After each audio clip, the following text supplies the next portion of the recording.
G'day and welcome to the Ball Boys Fantasy Basketball Podcast. I am back from my trip overseas and we are talking about Week 11, the biggest winners, losers, future dynasty stars, must roster players. Let's go! Jordan open, Chicago with the lead!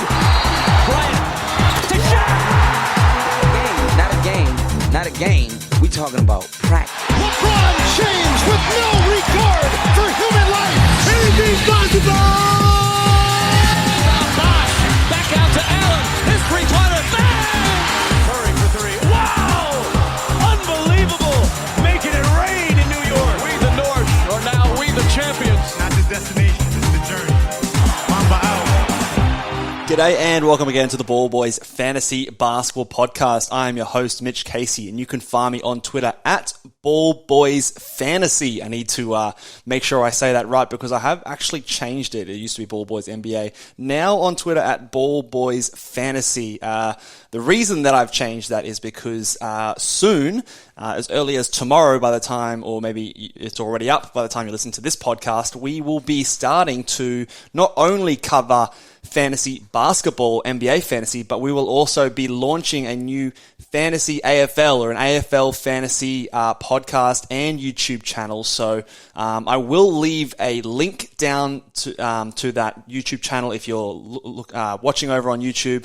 If you're on the Apple Podcast or Spotify, there'll be a link to the audio version as well. So make sure you guys go and check that one out if you are an AFL fantasy player, or if you want to just give it a go and you want to come along for the ride and sort of give it a crack, because it's very different to fantasy basketball if you've never played before, but I think it is a lot of fun, and it does fill those gaps between the NBA seasons very, very nicely. They kind of perfectly don't overlap very much as the seasons go along. So head over to Ball Boys AFL Fantasy on YouTube to check it out. Subscribe. We will likely have a couple of episodes coming out this week, and then we're aiming to do about 3 a week for the preseason, and then see how we go. So, otherwise, I'm back, obviously. Welcome back myself, I guess. I've been overseas for the last month, traveling across Europe.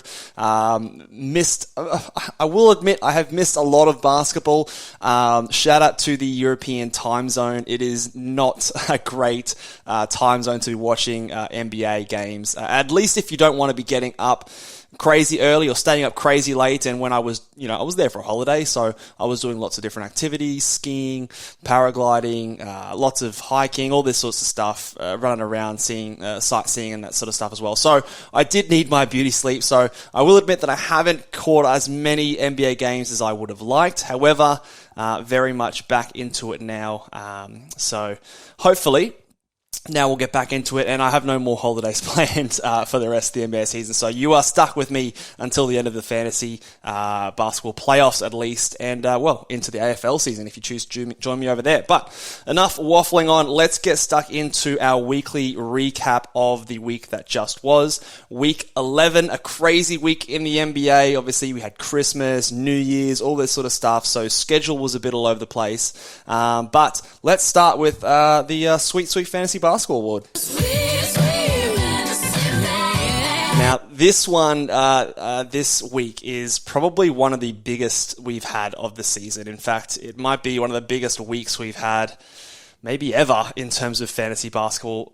The award this week goes to Luka Doncic. And wow, he has been an absolute monster this past week. 3 games, but on those 3 games, he is averaging 48.7 points, 13 rebounds, 10.7 assists, 4 threes, 2.3 steals, 1.3 blocks. He's shooting 61.7% from the field. The only negative really here is that he's shooting 61.7% from the free throw line. Sorry, that's 69.4% from the free throw line. He's only averaging, he had 2 turnovers, or averaged 2 turnovers this week as well. So all positives except for that free throw percentage. A lot of people out there maybe pushed out. I think a few people out there in the preseason pushed against the fact that he is a punt free throw guy. I have always considered him a punt free throw player. On the season, he's actually regressed from last year, shooting 73.5% from the line, but everything else is basically up this season. He's He's just absolutely lighting it up. I tweeted out the other day, he's obviously getting a lot of headlines, that 60-point, triple-double, 20 rebounds, all that sort of stuff. Now, I have my own thoughts about rebounds and how valuable they are as an actual stats that people use to justify MVPs. We talk about triple-doubles all the time, but the fact that he is shooting 51.1% from the field, he's lowered his turnovers, are the biggest things for me that, in terms of his real-life value, his biggest case for the MVP, I think that those two things are the most impressive thing I think about Luka Doncic this season. The other thing from fantasy point of view is 1.7 steals on the season is huge as well. 1.2 was what he averaged last year, which in itself was higher than the year before. He's normally around that 1 steal per game. So to go up to 1.7 is big time. Can he keep it up? Not sure, but it definitely looks like he is, getting a bit more steals out there. He's playing a couple of more minutes, 36.9 minutes per game. They really, really need him. He's the absolute driving force for this team. That's nothing new, but just an absolute animal. Luka Doncic, he's the number one player if you are punting free throw percentage and give a half weighting to turnovers, edging out Anthony Davis on a per game basis, and obviously with Davis's injury, which we'll talk about in a second, he is the number one, in my opinion, the number one fantasy player in the right build. So I think I had him at number 5 on my preseason rankings. I was tossing up whether or not to flip him and Kevin Durant, but went with Kevin Durant as a bit more of a, again, it depends on what you want to do. I was fine with taking him around that 4 or 5 spot. If you did, I think you'd be very, very happy. He is just an absolute animal. And there's not much more I can say about Luka that hasn't probably already been said. But if you had him this week, chances are you won your weekly matchup if you're in a head-to-head league. Let me know down below who had Luka Doncic this week, or on your team at all, really. And if anyone's out there that lost with Luka Doncic, I pour one out for you, but I'm expecting a lot of you guys who had Luka on your team came out with a victory this past week. On to the not-so-good award for the day.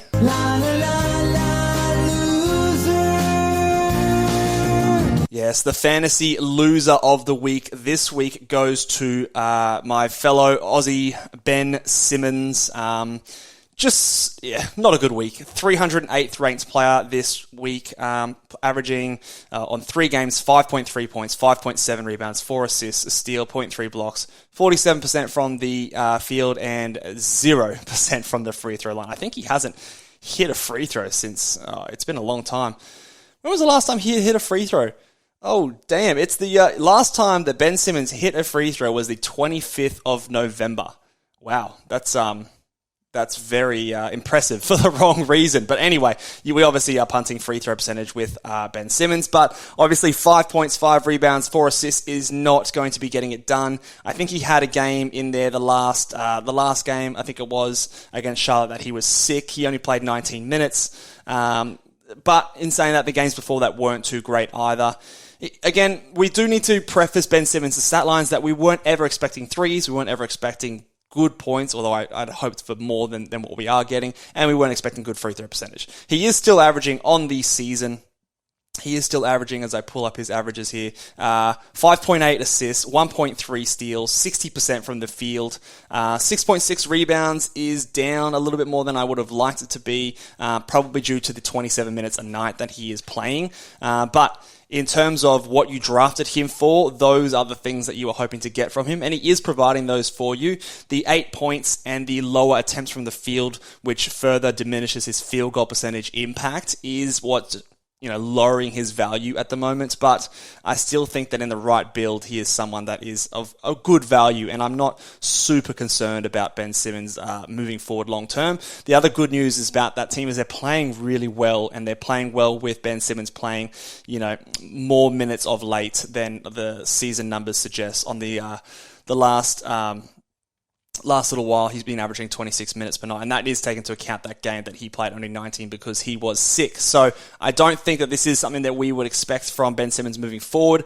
I would hope that he gets a bit more aggressive, although at this point I think you just kind of have to accept the fact that he's going to be like an 8 points per night kind of a guy. But hopefully the minutes can still steadily rise, and he can continue to do basically what he has been doing, and you have the team that needs what he brings to have him on your fantasy roster. But obviously not a good week this week. And let's move on to the final award.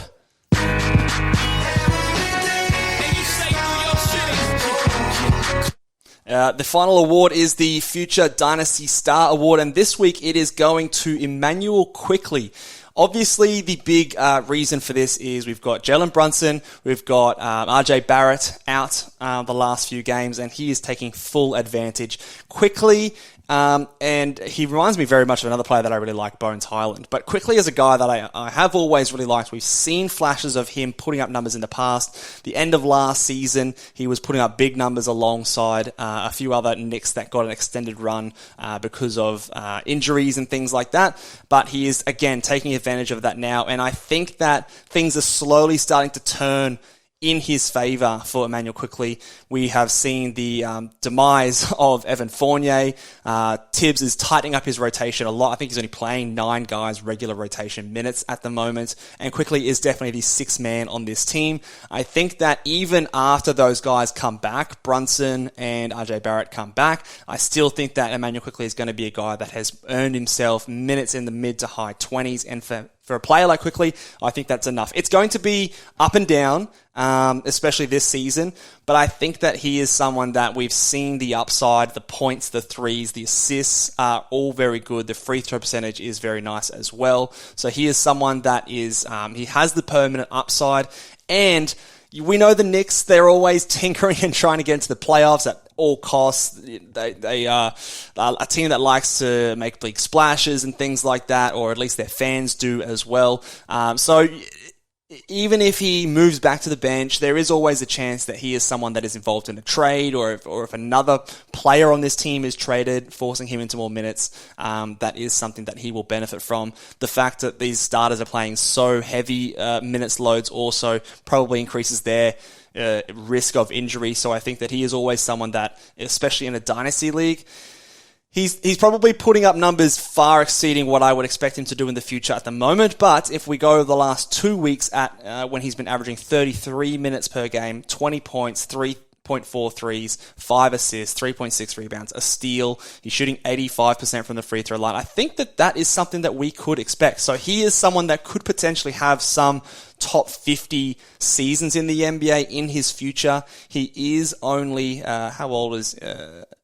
23 and a half years old, so he's not 24 yet. He is someone that I am pretty high on, and I would be valuing him as a top 80 kind of a dynasty asset, with the ceiling of top 50, maybe some top 40 seasons. Probably top 50 is about as high as I would be willing to sort of put my name on, but it would not shock me if he does come out and have a top 40 season in his career. So I think that a top 80 kind of a dynasty asset, I think, is whereabouts I'd be valuing him. Some people might be thinking that his recent explosion is just because of the injuries to some of these other guys, and perhaps that means in a weird kind of a way it's a buy low opportunity. I don't know if you're going to be able to execute a sell high. I don't know if you're going to be able to get a top 60, top 50 dynasty asset for Emmanuel Quickley at the moment. So, in my opinion, you just enjoy the ride if he is on your dynasty team. And if he's on your redraft team, well, he should be a must-add player. I think he is rostered in a lot of leagues at the moment. I still think that even when those guys come back, you just hold on to him and see how it all plays out, because I think we can expect more minutes for Emmanuel Quickley moving forward. That is it for the awards for this week. Let's move on to some hot topics / breaking news. And there's a bit to go through. Obviously, I haven't been recording podcasts for a little while, so we've got a bit to cover. First of all, we're going to talk about Tyrese Maxey, who returned off the bench in the game, I think it was yesterday. Now, he by no means set the world on fire. I do mention the fact that he did come off the bench. This was something that was talked about when he was out, and the play of D'Anthony Melton, who was killing it in his absence. Even the regular NBA media, I guess, starting to notice. Obviously, us fantasy managers are all over D'Anthony Melton and know how good he is, but the general media are now starting to take note. So there was a lot of talk, even when he was out, whether or not he's going to come off the bench, be a bit more of a six man, have a bit more freedom to take as many shots as he wants. I don't think that that's going to be something that they do moving forward, I think this is just a getting his feet underneath him and sort of ramping up his minutes. But you guys know that I was never a big fan of Tyrese Maxey in the preseason for fantasy basketball. He's someone that's very empty with his stat lines. I mean, yesterday's game, 9 points, 1 3, 1 rebound, 1 assist. Yes, it was in 19 minutes, but he is someone who struggles a lot to get those rebounds, get those assists, steals, and blocks, especially with James Harden in the team.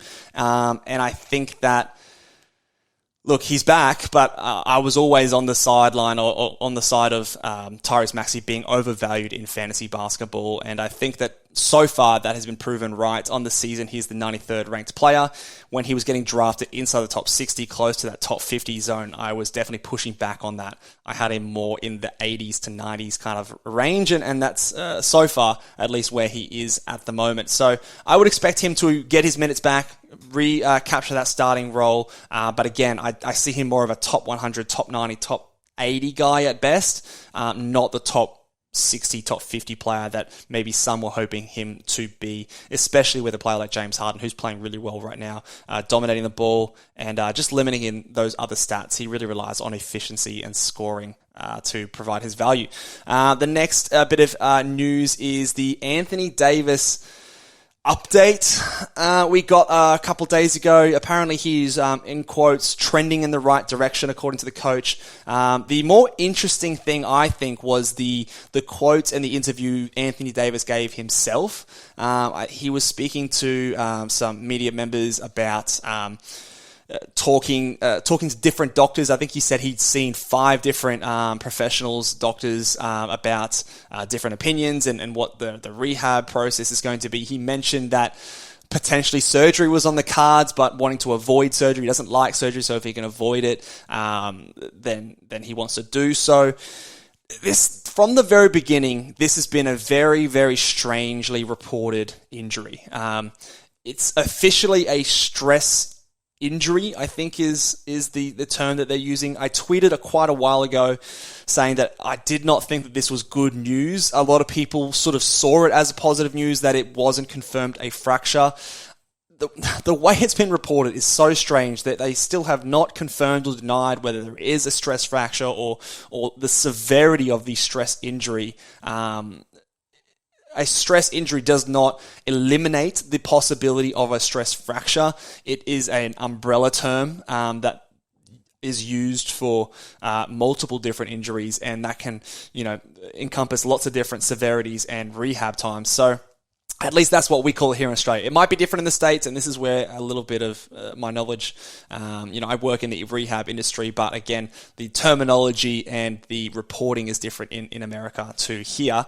But it's been something that has never felt and never sat good for me. I've actually been trying to trade Anthony Davis in one of my leagues that I've had him for players inside the top 40, top 30, because I am very concerned that he potentially could miss a large chunk of the season, if not the rest of the season, or at least the fantasy season, because he used the S word, the surgery word, and we've seen players like Cade Cunningham just go weeks when they consider their options and they consider what's best for them. They still can ultimately come back to that surgery route. And if Anthony Davis was to go down that pathway, that is him done for the season, I believe. It's a foot. He's a big man. He's had a history of injuries in the past. And stress injuries are nothing to take lightly. And I think that even when he does come back, he will be eased back very, very strictly. He's obviously very important for their franchise. They're not going anywhere either, as much as the Lakers fans and I guess big NBA media would love them to be. The team's just not good. They're not good enough to make the playoffs. The West is deep. And even with a healthy Anthony Davis, they were questionable to make the play-in tournament as it was. With this injury and the slow ramp-up time, I just don't see them making any noise in the playoffs. So this position that they're in, I think, does push him to go more that conservative route, like a Cade Cunningham did with his injury, and not for that surgery. I think, personally, it would be again, I'm not in those conversations, but if it is a stress fracture or something close to that sort of severity, I would definitely be thinking that would be the best thing for him long term, because there's nothing really to play for this season for the Lakers, in my opinion. So I am still very worried about Anthony Davis. I'm still trying to trade him, and if this news of him trending in the right direction to return to basketball activities is enough for you to get that trade off with one of your league mates, I probably would be doing it, and I'd be looking for a top 40 player in return at this stage, maybe even a top 50 if I was really struggling and outside the playoffs in my fantasy league. But yeah, it's difficult. It's a difficult one for me to get a grip on because the reporting is so strange. But I colored me concerned for Anthony Davis still. The last injury news that we're going to cover here is for the Knicks, the Jalen Brunson, as we mentioned before, talking about Emmanuel quickly. He is day to day, I guess, at the moment, and RJ Barrett is likely to return sometime this week. They said he was going to miss a week a few days ago with his finger injury, so I would hazard a guess they'd probably be returning around a similar time. But like I said, with those guys in terms of Emmanuel quickly, Quentin Grimes, I think especially, is probably going to start regardless. Those guys you definitely hold on to and add and wait until those guys come back. You don't just drop them immediately because I think they can still hold value, and maybe another injury is just around the corner. So I think that for those guys who are better thing, Emmanuel quickly especially, you don't drop him as soon as those guys do come back. Couple of guys pushing into larger minutes roles. The first guy here is Daniel Gafford, has been starting the last 7 games for the Wizards, and they are doing well with him in the starting lineup. They've won 6 of their last 7 games, which is something I didn't think I'd speak too much about the Wizards winning as it looked like the start of the season, but it is seeming to work for them. Daniel Gafford is always someone that we know is a good permanent producer in those classic big man stats. Field goal percentage, rebounds, blocks especially. So I do think that he is someone that if you haven't already, he is a must-add player, and just see how long they go with this. But I think that it's going to be something they stick with for a while because it's working. They were struggling before, but they've won a lot of their games, and a few of them have been blowouts as well. So I think that what he's doing has the potential to be sustainable, and you don't want to leave something like that on your waiver wire. So the last 2 weeks since that starting starting spot has been his. He's the 84th ranked player. He's the 45th in the last week in 4 games. And what he's averaging is pretty sustainable. 12.5 points, 6.5 rebounds, 2.3 blocks. He is shooting 78.6% from the field, which obviously we know he's a good field goal percentage guy, but maybe he's closer to high 60s, 70%, not 78. So that might drop down a little bit. So for me, yeah, he has potential to be a top 70 guy if he is getting the sort of 26 to 28 minutes a night, which is what he has sort of been doing. Actually, he's only been doing that in 24 minutes a night. So that actually has potential to be even higher. And I think that he is someone who, I would put him very high on the priority list of adding if you need what he brings, and that's the rebounds, field goal percentage, and blocks. The other guys who have been a few blocks guys have been moving up. So Mark Williams in Charlotte and Walker Kessler in Utah. Now, Mark Williams has won the backup role, the center backup role for Charlotte, it appears. Finally, I mean, I don't know why we've waited this long. I would have started him. I actually would have started him over someone like a Plumlee, just because it was pretty clear with this team, there was a lot of turmoil in the offseason. They weren't really going anywhere. You had the injury to LaMelo Ball. Just play Mark Williams, man. What are we doing with Plumlee? What are we trying to do? We're trying to win games to get to the 10th seed in the play-in, get knocked out before you even get to the playoffs. I just don't get it. Play Mark Williams. You drafted him. You traded picks because you were happy with him as your draftee. So I think there is still potential for that to happen, especially with where the Hornets are. So even if he's not starting right now, I think there is a huge likelihood that he is going to start at some point this season.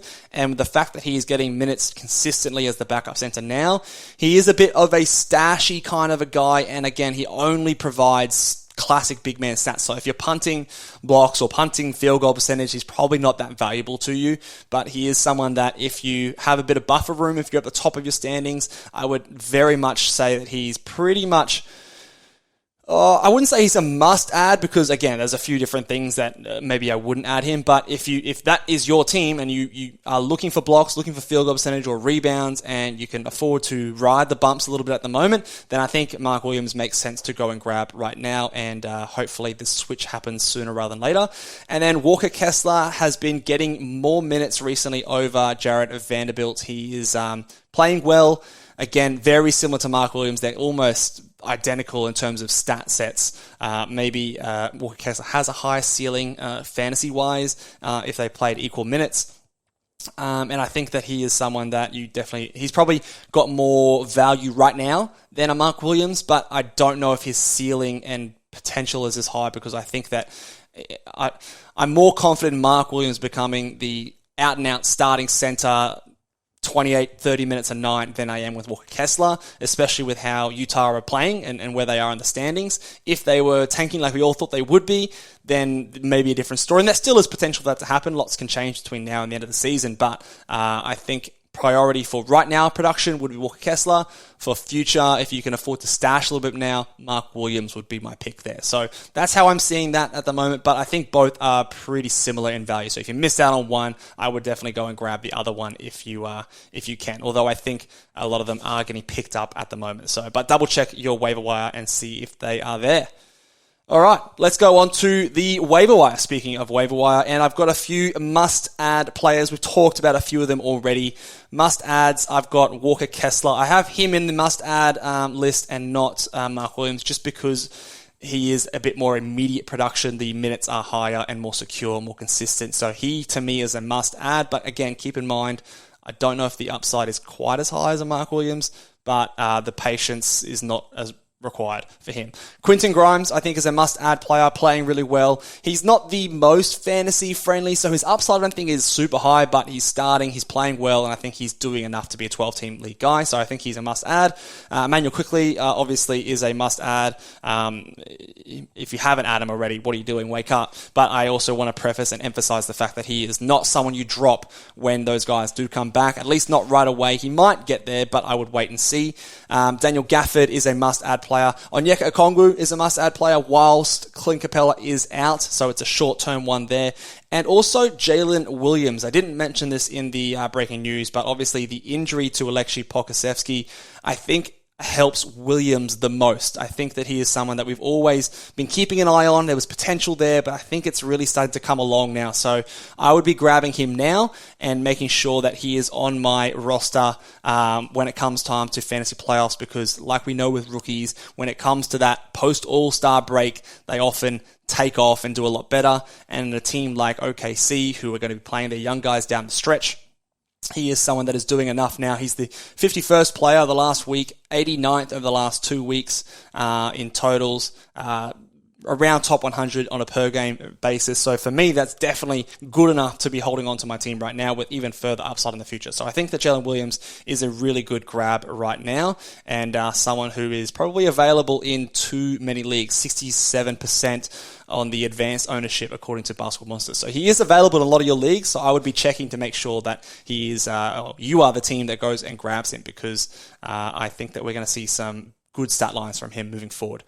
The maybe adds, the guys that you could add if it fits your build and it fits what you're looking for. Dante DiVincenzo is someone who is a short-term guy right now. The reason he is in the maybe adds and not the must-roster players or must-add guys is because of that short-term nature of his value. Wiggins is obviously out. And obviously Steph is out at the moment as well. He's a big steals guy. He can hit threes. He can get a trickle of assists. So he's valuable for certain things if you're looking for that, but he's not for everybody. So for me, he's a guy that you can look at as a stream kind of short-term option at the moment. And then perhaps he's someone you drop later on. So for me, he's a maybe add. Jeremy Sohan is a guy that I nearly put in the must-add players, but I'm just going to pump the brakes a little bit. It might be there next week. Let's have a look and see how he goes. So if you can afford to take a gamble, a lot of those must-add guys are gone in your league, but Sohan is available. I would be grabbing him and just sort of seeing how it goes. He's just playing much better recently. He's obviously a lot of talk has been about his free throws form and that sort of stuff, but he is someone who has an intriguing fantasy stat set with some rebounds, assists, steals, blocks. I don't know if he's ever going to be a big scorer, especially not this season. He's had a couple games, 20 points his last game, 16, so 23 points before that as well, a few games ago. So I wouldn't expect that moving forward, but the minutes are up higher, which is very good sign. And he's just a unique kind of a player, and I think that he's kind of like that mystery box that I would just be scooping up and sort of seeing what happens from here. I still think it's going to be fairly inconsistent. I don't think it's going to be smooth and all right now he's just figured it out and he's going to be a great performer every night by no means.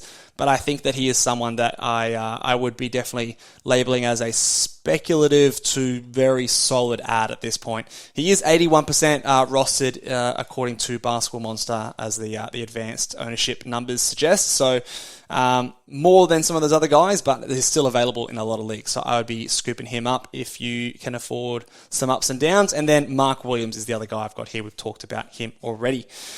And to finish off today, talking about some players that you can drop. These guys are owned or rostered in too many leagues, in my opinions. KCP, I've spoken to him about him before. He's just super, super replaceable. He doesn't do anything especially good. He's just okay across the board, efficient enough, doesn't turn it over enough, hits some threes. He's just okay. A little bit of steals in there. I think you're better off streaming him in most scenarios. If you're in a deeper league, like 14, 16 teams, then you probably need what he does as a bit more of just a consistent guy that he might be a part of your starting lineup. But in 12s and 10s, I think you can do much better than KCP in just streaming that position and attacking matchups and attacking good streaming days and those kind of things. So for me, he is someone who's rostered in too many leagues. Harrison Barnes is another one. I don't know why we're still rostering Harrison Barnes. He's just not very good. He's not very good at fantasy. He doesn't block shots. He doesn't get assists. He doesn't get steals. Scoring is below average, even though we consider him and we think of him as a good points guy. But he's a good free throw shooter, and even that's not that good. I take it back. He's just not good at anything, really. He's just very, very average across the board. And again, much like a KCP, you're better off streaming the position. But he is still 91% rostered according to Basketball Monster's advanced ownership numbers. So to me, that is far too high. There are a lot of better players out there that I think you can grab. I would much rather grab some of those other guys on the ads that I've got here than someone like Harrison Barnes. Malik Beasley, I think, is another player that is, again, we talk about threes and the abundance of threes on your waiver wire. That's where his value is coming from.